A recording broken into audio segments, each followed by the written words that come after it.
Salut à tous, ici c'est Tyler et j'espère que vous allez bien. Aujourd'hui nous sommes là pour une toute nouvelle vidéo YouTube. Oui, moi ça va, désolé pour le retard. Aujourd'hui nous allons faire une vidéo YouTube dans laquelle nous allons parler des enfants de la rue ou les enfants défavorisés. Oui, nous avons vu beaucoup d'enfants et d'ailleurs vous avez vu, je suis sûr que vous avez déjà vu des enfants de la rue qui sont là, qui se débrouillent un peu et qui n'ont pas de parents. Peut-être qu'ils en ont mais ils préfèrent être dans la rue. Alors nous allons parler d'eux.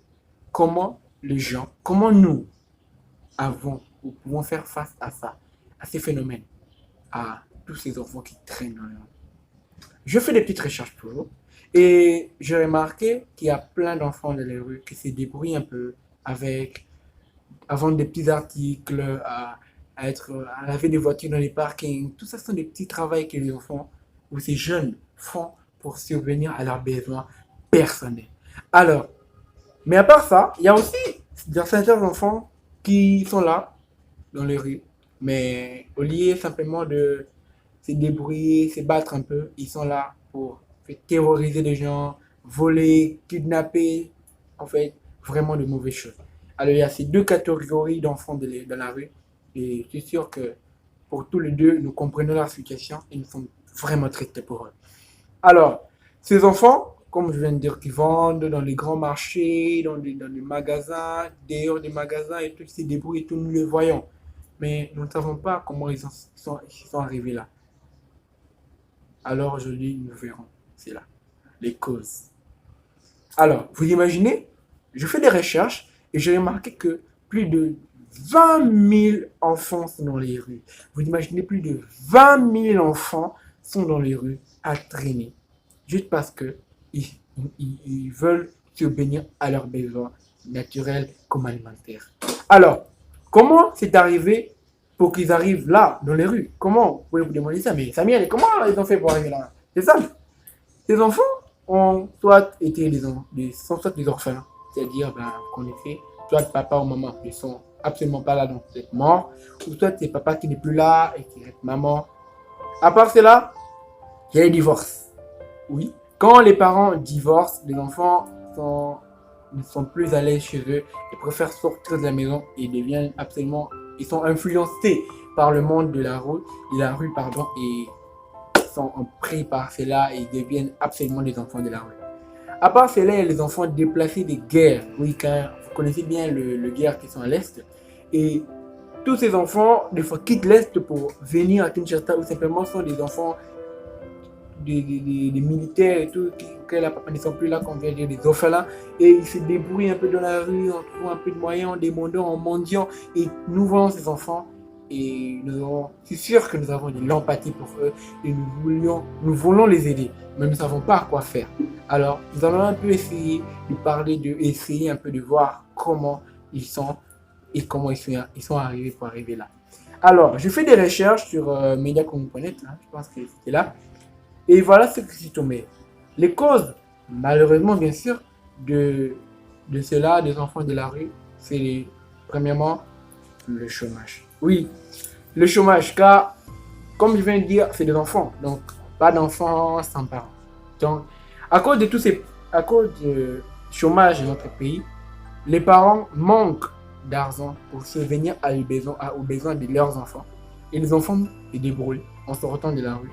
Et ben, devient littéralement ce qu'on appelle en lingala des shigi. Donc les enfants de la rue, les enfants défavorisés.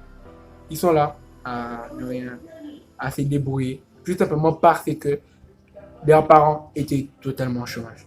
À part cela, il y a aussi l'impaiement ou les salaires modiques. Donc c'est vraiment les parents qui sont un peu la cause de cela. Quand les parents ne peuvent plus subvenir aux besoins des enfants, les enfants préfèrent sortir et se débrouiller eux-mêmes. Et ça tourne totalement au cauchemar. À part cela, il y a aussi la démission de l'État en ce qui concerne la scolarisation des enfants, la guerre, le sida. Oui, car l'État, vous savez, au début, avant qu'il y ait la gratuité de l'enseignement, c'était difficile pour les enfants d'être scolarisés. Donc, ils devaient sortir, se débrouiller tout seuls pour trouver un peu de moyens ou bien étudier un peu pour se débrouiller dans la vie. Mais l'État, ben, a été un peu plus gentil, a mis l'école gratuite. Oui, c'est une excellente décision et l'une des meilleures décisions que l'État a prises, car il y a des enfants qui sont chez leurs parents, mais ne peuvent pas être scolarisés, tout simplement parce que les parents ont un salaire très bas, donc ils ne peuvent pas scolariser leurs enfants. Alors, grâce à ce que l'État a décidé de faire, donc trouver une solution, donc, scolariser, donc mettre l'école gratuite, cela a aidé les parents à pouvoir envoyer enfin leurs enfants dans les écoles et qu'ils n'ont pas trop à faire, à prendre la tête pour éduquer ou payer le frais pour les enfants. C'est vrai que c'est quand même payant, mais pas assez pour que les parents puissent subvenir aux besoins de besoins scolaires de leurs enfants. Oui, il y a aussi des guerres, comme je viens de le dire, comme je viens de le citer. Il y a aussi le sida. Alors pourquoi le sida? Tout simplement parce que à cause du sida, vous voyez, avec les filles, quand ils ont du sida et tout, ils quittent leur maison, ils traînent dans les rues, ils se débrouillent, ils trouvent un peu moyen seuls et ça crée des enfants dans les rues. Et oui, l'organisation l'organisation des Nations Unies, donc l'UNICEF, l'organisation qui s'occupe de l'enfant, donc l'UNICEF, s'occupe de cela, des enfants de la rue. Il n'y a pas que ça, aussi les ONG, les organisations non gouvernementales, qui s'occupent eux deux ensemble des enfants de la rue mais essayent de les aider en fait à pouvoir trouver un moyen pour subvenir à leurs besoins personnels, besoins alimentaires et pour qu'ils puissent grandir. Car n'oubliez pas que les enfants d'aujourd'hui sont les adultes de demain. Alors, malgré cela, malgré l'UNICEF et les ONG, les organisations non gouvernementales, ça ne suffit pas, car leurs moyens pour survenir à plus de 20 000 à 30 000 enfants de la rue est très bas. Donc c'est très difficile pour eux de survenir aux besoins de la population par rapport aux enfants de la rue. Et alors qu'il convient d'agir très vite, car plus on tardera à résoudre cette question et ces problèmes de la paix dans la société, et plus notre pays, donc la paix qui est dans la société, sera menacée et sera rempli des enfants de la rue dans toute la commune.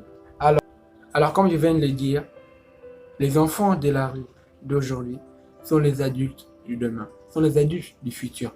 Et ces adultes sont eux qui deviendront un jour président, ministre, gouverneur, les hommes les plus riches du monde, Elon Musk. Et tout ça, tous ces enfants sont dans les rues. Vous imaginez? Vous imaginez ça?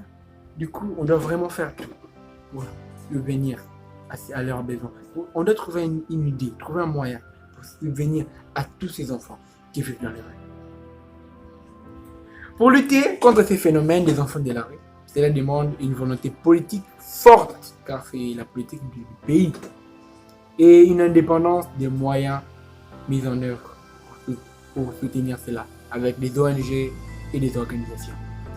Alors, je suis sûr qu'il existe plein d'autres idées. Je suis sûr qu'il y a plein d'autres moyens pour aider ces enfants qui vivent dans les rues et qui n'en peuvent pas subvenir à besoins matériels, qui n'ont, c'est pas alimentaire et tout. Alors, il y a des idées. Vous avez des idées. Vous qui regardez la vidéo, vous avez des idées.